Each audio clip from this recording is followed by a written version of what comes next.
Nos interesa poder plantear a nosotros como instituto, como iglesia, lo que significa esta encíclica que ha escrito el Papa en 2015 y que nos deja todo un desafío.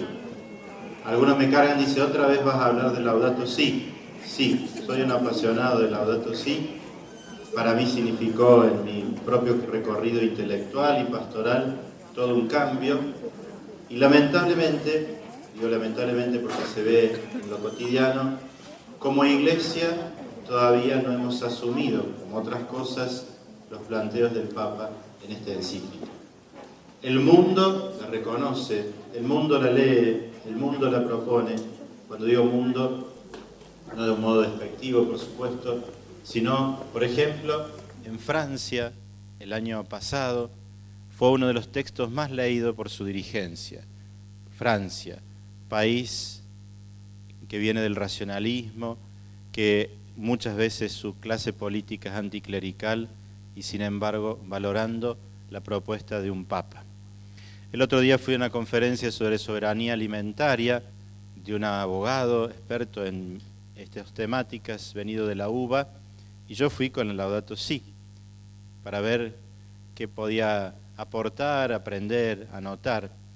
Y él me la vio, se ve, cuando pasó cerca mío. Dice, el padre tiene aquel texto que recomiendo leerlo. Me sorprendió y lo conocía tal vez mejor que yo. Por eso me atrevo nuevamente a proponer este texto para nuestra reflexión y para la transformación educativa. Hay una transformación educativa que Laudato Si nos deja, como muchos de los que hemos estado hablando aquí, y que nos ayuda. Las ideas claves para aquellos que no la hayan leído, no me hayan escuchado en otro momento, son dos: diálogo y gritos.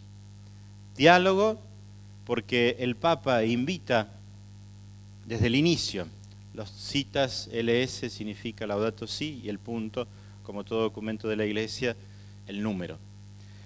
Laudato Si en el punto 3, ya en el inicio, el Papa dice, deseo ponerme en diálogo con todos. Pero no es simplemente una presentación formal y protocolar.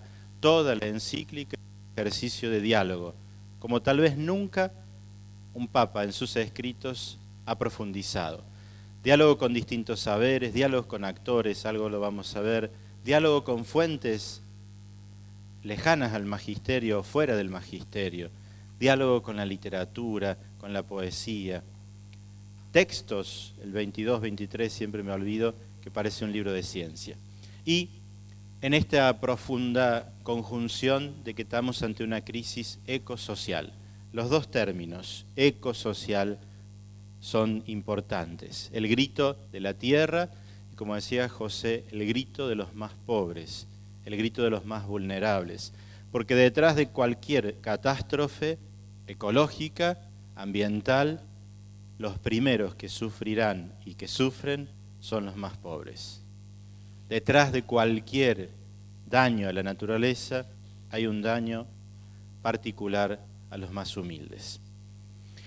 El Papa nos plantea en primer lugar un gran desafío educativo. Y aquí, cuando hablamos de desafío, ojalá que surja la provocación. Es lo que intenta el Papa, provocarnos para que respondamos, provocarnos no para tener un trabajo más, sino para involucrarnos.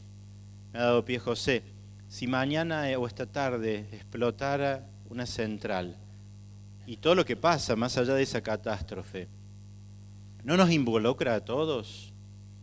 ¿No estamos todos en la misma bolsa, como decimos en la sabiduría popular? ¿No estamos todos conectados, interconectados, dirá el Papa, y somos parte de la misma naturaleza? Por eso este desafío es cultural, espiritual, educativo, y que supone todo un camino. No se va a solucionar de mañana, pero debemos iniciar esa transformación en nuevas convicciones, nuevas actitudes, nuevas formas de vida.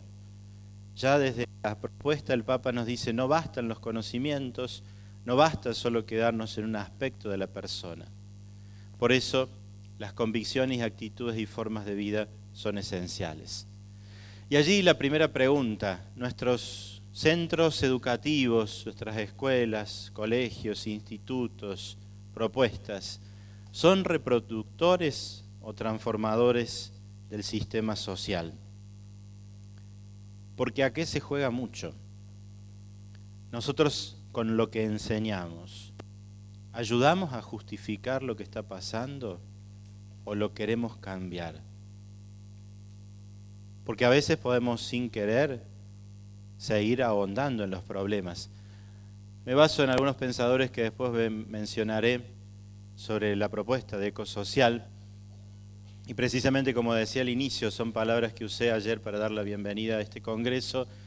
La escuela puede afrontar los problemas o ahondarlos a través de su propuesta, pero nunca somos neutros. Hoy me quedaba resonando de Adrián en el taller, nadie puede hacer una opción si no es situada. Es mentira que nosotros en nuestra actividad docente podemos ser neutros. Siempre direccionamos hacia algún lugar. En el campo de lo ecológico podemos, con nuestros saberes, ahondar el sistema que causa las problemáticas o transformarlas. Si no, como dice este pensador, generamos solo empleadores o consumidores, no transformadores. La enseñanza curricular que no ponga como centro la crítica, por ejemplo, los sistemas de producción y de consumo, se queda a mitad de camino. Las problemáticas sociales no solo nos atraviesan, no solo se metieron en el aula, no solo ya no podemos obviar que tenemos distintas situaciones. Esta mañana, precisamente, la propuesta pedagógica era cómo responder. Precisamente ese es el desafío. No solo aceptar, no solo mantener. ¿Cómo respondemos ante esas problemáticas sociales? Y el Papa dice que la educación ambiental que responderá a eso no puede ser simplemente información. No basta la concientización, no basta la prevención. Tenemos que incluir una crítica de los mitos de la modernidad, que son la base filosófica de los medios de producción, del sistema de consumismo, de todo lo que ya han analizado muchos otros. El capítulo 3 de Laudato Si es precisamente un recorrido que nos permite ver el pensamiento de los últimos 200 años y la influencia que ha tenido en la producción, en los modos que producimos, en los modos que compramos, en los modos que vivimos, desconectados de la naturaleza. El Papa nos dirá que la educación es ineficaz si no nos ayuda a entender un nuevo paradigma, un nuevo modo de ver las cosas. Un paradigma que incluya al ser humano, la vida, la sociedad. Un paradigma que recupere esta relación con la naturaleza. Y por eso, desde otros lugares, la educación no puede seguir dando instrucciones. Nos decían los que hoy nos expusieron y nos ayudaron a pensar. Los saberes académicos conjugados con los problemas sociales. Y cuestionar también esto que a veces viene de las familias.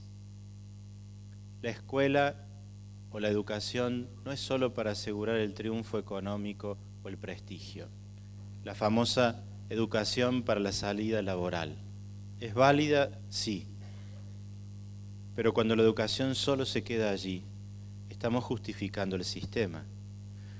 Hoy la educación en muchos lugares está atravesada por las empresas, que financian incluso el pensamiento en torno a ella, con la única pretensión que se forme mano de obra barata. Mano de obra que ellos van a emplear, sí. Hay salida laboral para ese tipo de formación, pero ¿hay transformación social? ¿Hay cambio?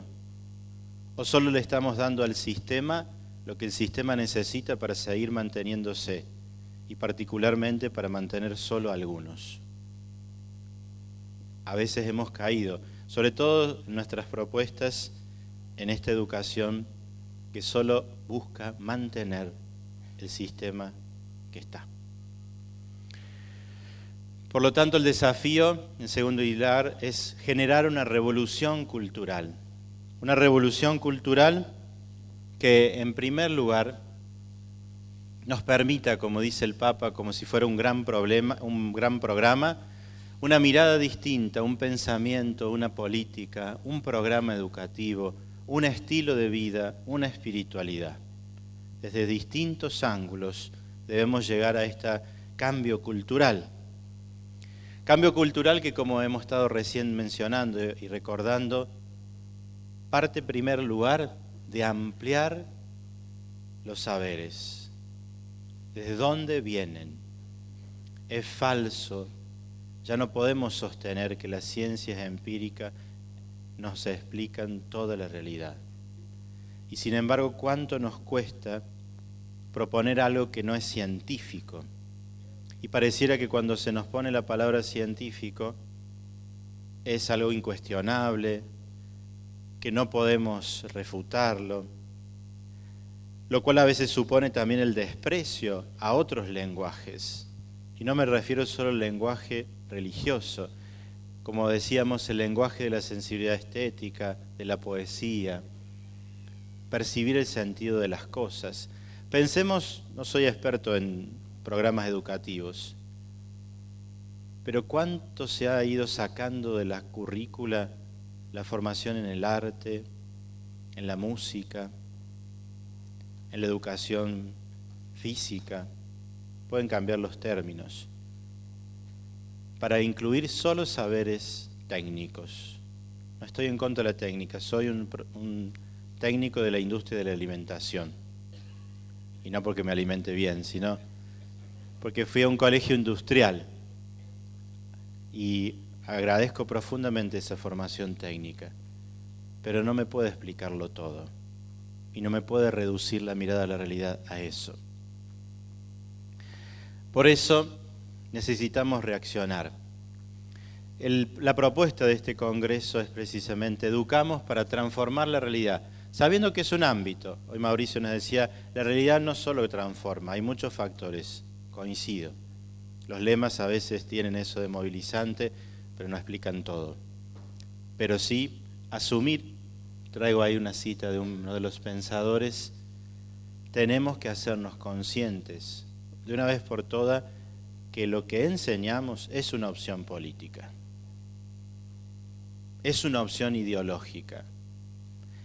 Es mentira que podemos ser neutros, es mentira que nosotros no somos seres políticos. Podemos no hablar de partidos, pero lo que hacemos o no hacemos siempre es político, porque construye o no construye el bien común, porque construye o no construye una sociedad distinta, o porque construye o reconstruye o justifica el sistema que nos sostiene. Eso es política. En estos últimos años, la grieta, todos los debates se metieron también en nosotros. Y pareciera que tocar algunos temas como profesores era hacer una opción. ¿Cuándo no hemos hecho opciones? Desde que nacemos hacemos opciones. Entonces no caigamos en esa trampa. Es hora de que pensemos nuestro rol, pero no como una tarea más, no como una obligación más, sino sabiendo que en nuestras manos y en la posibilidad de lo que damos está la posibilidad de transformar o justificar. Exagero, pero casi que no. O somos repetidores y reproductores del sistema que nos sustenta en todas nuestras relaciones económicas, sociales, o empezamos a abrir preguntas, cuestionamientos, creatividades. ¿Nuestras comunidades de profesores asumen este rol transformador? El aprendizaje en servicio, algunos en esos gustos que hay en un congreso, nos gusta una cosa u otras, me parecía muy interesante el planteo. Esa solidaridad que sigue manteniendo al otro ahí abajo, o la solidaridad entendida como transformación y promoción. Son dos distintas. El último punto, ese desafío educativo tiene un programa, esta revolución cultural. Proponer 2 proyectos, o ideas de proyectos, porque no son cosas acabadas. Una desde la doctrina social de la Iglesia, la otra ya voy a decir. Desde la doctrina social de la Iglesia, recuperar siempre el método: ver, juzgar, actuar. 3 palabras, 3 pasos, 3 caminos, pero que son tan profundos.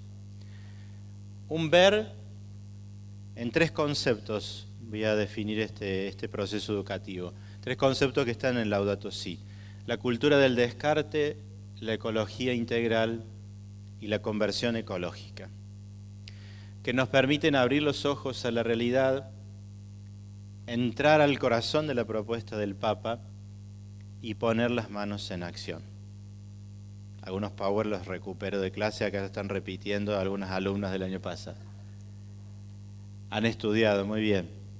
Para escuchar estos 2 gritos, la cultura del descarte, vamos a ver dónde se manifiesta, en estos diálogos de saberes que supone integrar distintas voces y diálogo de actores sociales.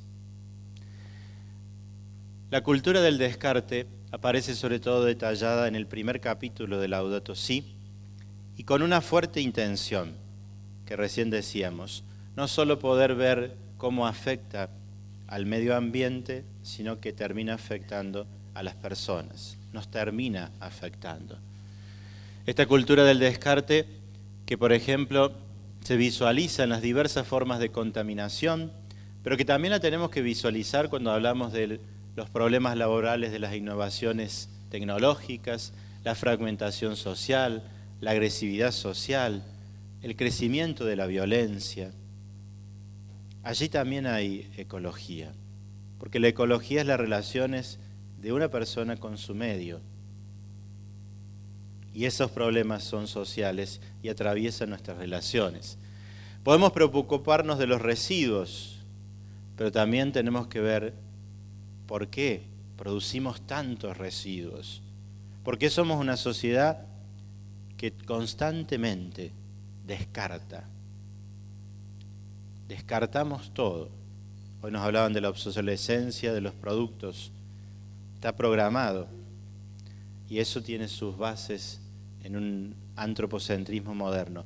No para descartar el pensamiento, sino para ubicarlo. Las propuestas superadoras que el Papa hace también en este doble ejercicio de mirar el ambiente y lo humano, moderar el consumo, maximizar la eficiencia y sobre todo la ecología de la vida cotidiana. ¿Cómo llevar a cabo esto? Creo que podemos nosotros abrir los ojos y ayudar a nuestros alumnos a percibir, no como un noticiero, esos datos de la cultura. Trabajar propuestas superadoras, profundizando algún proyecto vinculado con la conversión ecológica. Pero una de las grandes tareas nuestras es abrir los ojos amplios a esa realidad que nos está pasando. Lo segundo era la ecología integral como propuesta que rompa la fragmentación. Unos grandes problemas del conocimiento, dirá el Papa, es la fragmentación. Recién José decía, nos tratan del dolor de la rodilla y a lo mejor el problema lo tenemos en el hígado. Pero estamos loteados, me pareció excelente. El Papa lo expresa en otro término, que es la fragmentación de los saberes, que impiden mirar la cosa en su conjunto. Y por eso él usa la palabra integral como clave de análisis. Lo integral es toda la persona, todos las personas. Por último, en esto expresado en las distintas propuestas que el Papa hace en ese capítulo cuarto, la ecología ambiental, económica, social, la ecología cultural, la ecología de la vida cotidiana y esta relación tan profunda entre el bien común y justicia. Y por último, el proceso de conversión ecológica que el Papa desarrolla sobre todo en el capítulo sexto. Allí encontramos muchos elementos para esta conversión, este cambio de mentalidad y de acción, para no desconectar la fe y para generar redes sociales. Me voy a la segunda propuesta, uy, se volvió loco esto, que son las propuestas bibliográficas, que que nos permiten profundizar la educación ecosocial. Este libro no se consigue aquí habitualmente, es de una producción de una fundación, que es la Fundación FUEN, pero pueden entrar en internet. Y estos son los artículos, 2 de ellos yo los tengo digitalizados y se los ofrezco, me escriben, piden. El cambio ecológico de la educación ecosocial, cómo educar frente a la crisis ecológica, es todo un análisis con distintas propuestas, de distintos cambios, bien interdisciplinar. Claves para la construcción de un proyecto educativo y transformador, todo el desarrollo paso por paso de cómo generar estos proyectos. Se los ofrezco, me los enviaron de España para compartirlos. Y 2 libros que uno profundiza, uno de los autores mencionados, Rafael Díaz Salazar, este sí se consigue aquí en nuestro país, Educación y Cambio Ecosocial, una iniciación para el activismo social. Y el segundo, Todo contribuye, guía práctica de conversión ecológica, de José Iesoaguirre, que habla de la conversión de la mentalidad y las actitudes. Todo un camino siguiendo Laudato Si, pero bajado con propuestas metodológicas. Tenemos que tomar conciencia, como decía ayer, que nuestra educación fracasa si no somos capaces de generar activistas sociales, transformación, praxis, llamémosla como querramos. Ojalá que eso también siempre nos sirva para evaluar el quehacer educativo. Muchas gracias.